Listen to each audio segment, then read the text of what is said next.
Sir আমাদের semester 4-এ এতগুলো text পড়তে হবে, আমাদের এতগুলো টেক্সট থেকে সমস্ত বড় কোশ্চেনগুলো করতে হবে। কিন্তু স্যার আমরা তো সেমিস্টার 3-তে শুধুমাত্র এমসিকিউ কোশ্চেন করে অভ্যস্ত হয়ে গেছি।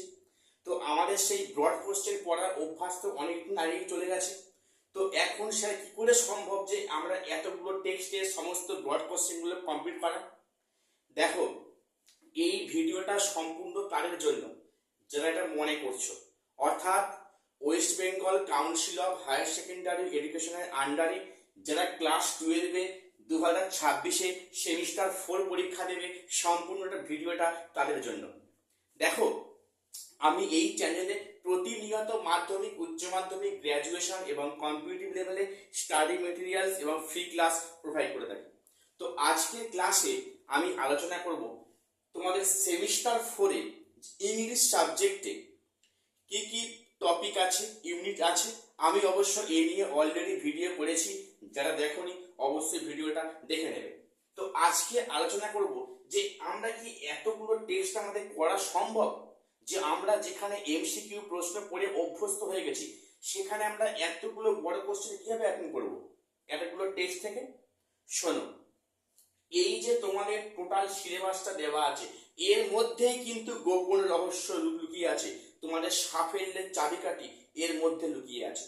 সেটা কেমন করে, সেটা কিভাবে, সেটা জানতে হলে ভিডিওটা স্কিপ না করে পুরোটা দেখো। আর আমার যদি চ্যানেলটিকে তোমাদের ভালো লাগে অবশ্যই সাবস্ক্রাইব করে আমাদের পাশে থাকবে ভবিষ্যতে এরকম গুরুত্বপূর্ণ তথ্য পাওয়ার জন্য।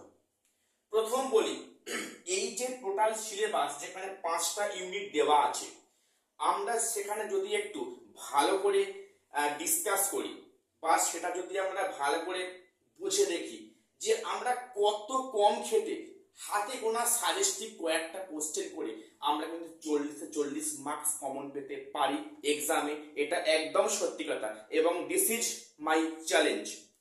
দেখো, প্রথম বলি তোমাদের প্রোজ সেকশনে সবাই জানো যে এখানে 10 নাম্বার আছে এবং এই 10 নাম্বারটা তোমরা জানো কেমন ভাগ আছে। আমি অবশ্যই ভিডিও দিয়েছি এই বিষয়ে অলরেডি, যা দেখোনি অবশ্যই দেখে নেবে। দেখো, এখানে তোমাদের প্রোজ সেকশনে এখানে তোমরা দেখো তোমাদের এখানে 2 মার্কসের প্রশ্ন কিন্তু 4টে পড়ে। তোমাদের এখানে 2 মার্কসের কোশ্চেন কটা পড়ে? 4টে পড়ে। তোমাদের প্রোজে দুটো টেক্সট দেওয়া আছে, Alice in the Wonderland down the rabbit hill and 3 questions. তোমাদের এই যে দুটো টেক্সট থেকে এই টেক্সট থেকে দুখানা 2 মার্কসের এসএ কিউ দেবে এবং এই তোমাদের টেক্সট থেকে দুখানা এসএ কিউ দেবে। তাহলে এই যে 4টে তোমাদের এসএ কিউ পরীক্ষায় দেবে 2 মার্কসের, তোমাদের সেখানে করতে হবে কটা? দুটো করতে হবে, 2 দুগুণে 4 নম্বর। তাহলে আমরা যদি একটা টেক্সট যদি আমরা বাদ দিই, মানে সেটা যদি বাদ দেওয়া মিন সেটা ভালো করে তৈরি না করে যাওয়া, বাট কিন্তু আমাদের টেক্সটটা রিডিং করে যেতে হবে। যদি আমরা এখান থেকে আমরা একটা টেক্সট বাদ দিই তাহলে কিন্তু 2 মার্কসের কোশ্চেন আমাদের অ্যাটেন্ড করতে কোনো সমস্যা হবে না। এবার এসো 6 মার্কের কোশ্চেন। প্রোজ থেকে 6 মার্কসের কোশ্চেন এক্সামে দুটো আসে, এখান থেকে একটা, এখান থেকে একটা, করতে হয় কটা? একটা। কাজেই সরি, আমরা যদি কেউ ভালো করে দুটো প্রোজের মধ্যে আমরা একটা প্রোজকে টার্গেট করে আগাই যে আমরা ওখান থেকে 2 মার্কসেও লিখবো, 6 মার্কেও লিখবো, তাহলে আমার কিন্তু আর একটা টেক্সট আমার সেখানে নোটস করার কোনো দরকারই নেই। বুঝতে পারলাম কিনা? তাহলে এখানে দুটো টেক্সট ছিল, তোমার একটা টেক্সট কিন্তু এখানে হয়ে গেল। সেটা আমরা নিজেরা কিন্তু সেভাবে স্টাডি করে পরীক্ষা দিতে যাব। আচ্ছা, এবারে এসো ভার্স বা পোয়েট্রি সেকশনে। দেখো এখানে 3টে পোয়েট্রি দেওয়া আছে। হক roasting, that time of year, sonnet number 73, the green house effect. দেখো এখানেও কিন্তু 10 মার্কস ক্যারি করছে পোয়েট্রিতে এবং সেখানে দেখো আমাদের কিন্তু এখানে 2 মার্কসের কোশ্চেন 4টে পড়ে, করতে হয় কটা? দুটো। বলবে স্যার এখানে তো টেক্সট 3টে 4টে কি হবে? দেখো, প্রতিটা টেক্সট থেকে একটা করে 2 মার্কস দেবে আর একটা থেকে একটু রিপিট করবে, অর্থাৎ এই 3টে টেক্সট থেকে কিন্তু তোমাদের মোট 2 মার্কসের কোশ্চেন 4টে দেবে। সেখানে কটা করতে হবে? সেখানে তোমাদের 2 মার্কসের কোশ্চেন দুটো করতে হবে, আমরা যেমনটি প্রোজে করেছি। এবার শোনো, এখান থেকে 6 মার্কের কোশ্চেন কটা দেবে? 6 মার্কের কোশ্চেন এখান থেকে 3টে দেবে, 3টে টেক্সট, 3টে থেকে কোশ্চেন দেবে। আমাদের সেখানে করতে হবে মাত্র একটা কোশ্চেন। সরি, তাহলে বোঝা যাচ্ছে আমরা যদি 2 মার্কসের জন্য যে কোনো দুটোকে আমরা টার্গেট করে যাই, যে একটাকে বাদ দিই, কোনো সমস্যা কিন্তু হবে না। কেননা যেভাবে আমাদের স্ট্রাকচার দেওয়া আছে তাহলে কিন্তু 6টি মাথা এর মধ্যে আসতে বাধ্য। তাহলে কি বললাম, 3টে যে এখানে পোয়েট্রি দেওয়া আছে, আমরা একটা পোয়েট্রি বেমালুম বাদ দেব, আমরা আর দুটো থেকে আমরা অনলি 2 মার্কসে করে যাব। এবার দেখো 6 মার্কের যে একটা কোশ্চেন অ্যাটেন্ড করব, তোমরা এখন থেকে টার্গেট রাখো যে আমি কোনটা থেকে পড়বো। তোমরা শুধুমাত্র যে কোনো একটা টেক্সট থেকেই 6 মার্কের কোশ্চেনটা অ্যাটেন্ড করে যাবে, মানে তোমরা রেডি হয়ে যাবে, এবং বাকি দুটো মার্কের না করতে হবে না, পুরো বাদ দেবে। অর্থাৎ এখানে বোঝা যাচ্ছে কি, পোয়েট্রি পার্টে আমরা দুটো পোয়েট্রি থেকে আমরা 2 মার্কসের কোশ্চেন করে যাব, একটা পুরো বাদ দেবো, এবং এই 3টের মধ্যে আউট অফ 3 আমরা কিন্তু একটা মাত্র 6 মার্কের কোশ্চেন একটা থেকে করে যাব। ঠিক আছে, আমরা অবশ্যই জানা পেয়ে যাব। তাহলে বলো খাটনি অনেক কমলো কিনা? বেশ, এরপরে এসো, সরি, ড্রামা বা প্লে। দেখো ড্রামা বা প্লে আছে রাইটার্স টু দ্য সি, তোমরা যেটা অলরেডি সেমিস্টার 3তে তোমরা অলরেডি সেটা পড়ে এসছো। দেখো রাইটার্স টু দ্য সি, সবাই জানা টেক্সট প্রত্যেক পড়ে এসছো এমসিকিউতে, সেটাই আছে তোমাদের লং টাইপ কোশ্চেনে। দেখো এখানে তোমাদের কি হয়, এখানে তোমাদের 5 মার্কসের কোশ্চেন দুখানা করে। এখানে তোমাদের ড্রামা বা তোমাদের প্লে থেকে 5 মার্কসের কোশ্চেন দুটো পড়ে, আমায় পড়তে হয় কটা? একটা, ইজ ইকুয়াল টু 5 মার্কস। তো এখানে কিন্তু তোমরা কেউ ভয় পেও না। কেন বলছি, মানে এই ড্রামা থেকে বা প্লে থেকে হাতে গোনা 3টে কোশ্চেন করলে কিন্তু আমরা অবশ্যই পরীক্ষায় একটা কমন পেয়ে যাব, একদম শিওর। আমি তোমাদের সে বিষয়ে তোমাদের পরবর্তী ক্লাসে আমি আলোচনা করব। ড্রামা থেকে বেশি খাটতে হবে না, তোমরা যদি হাতে গোনা 3টে কোশ্চেন ড্রামা থেকে করে যাও, তোমরা কিন্তু পরীক্ষায় এক্সামে একটা 5 মার্কসের কোশ্চেন তোমরা অবশ্যই কমন পাবে। ঠিক আছে, আমি এই বিষয়ে পরে আলোচনায় আসবো। দেখো এরপর দেওয়া আছে নন টেক্সচুয়াল গ্রামার।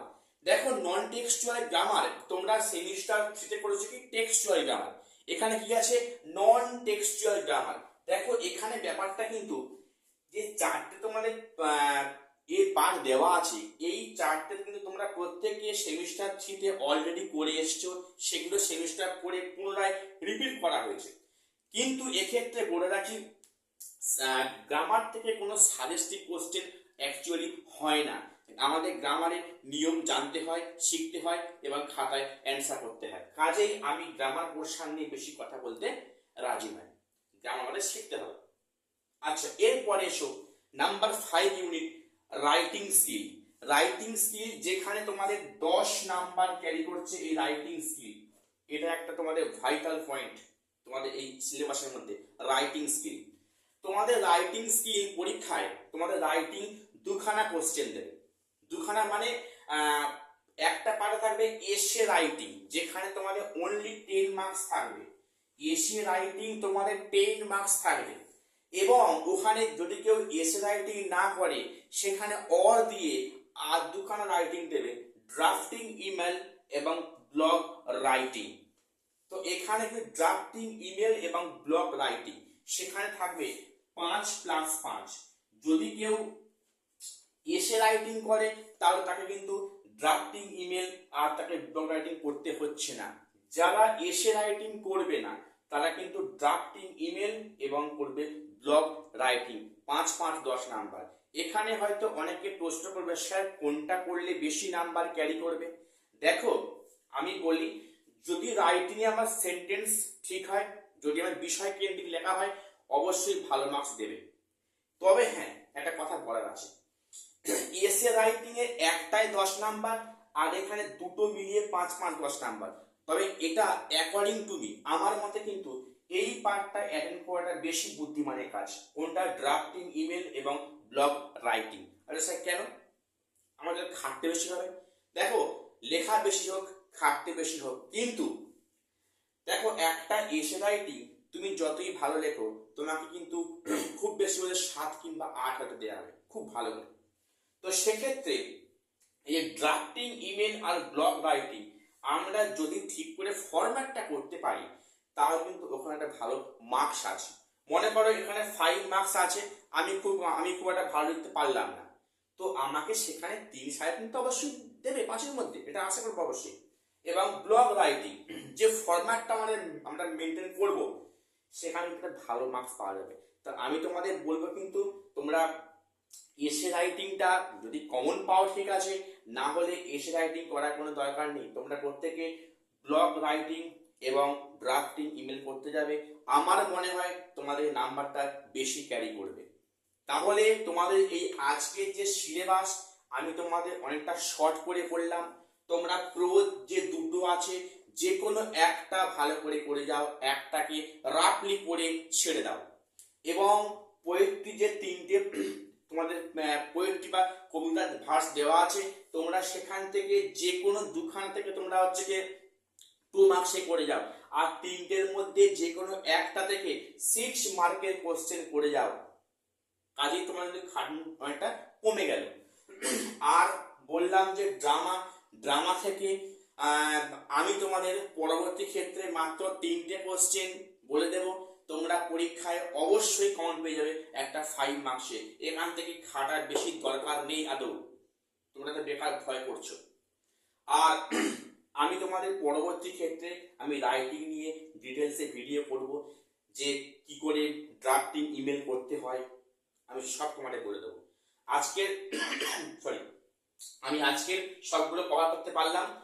আজকে ভিডিওটা এখানে শেষ করছি। আমি এই চ্যানেলে তোমাদের মাধ্যমিক, উচ্চ মাধ্যমিক, গ্র্যাজুয়েশন এবং কম্পিউটার লেভেলে স্টাডি মেটেরিয়ালস এবং ফ্রি ক্লাস প্রোভাইড করে থাকি।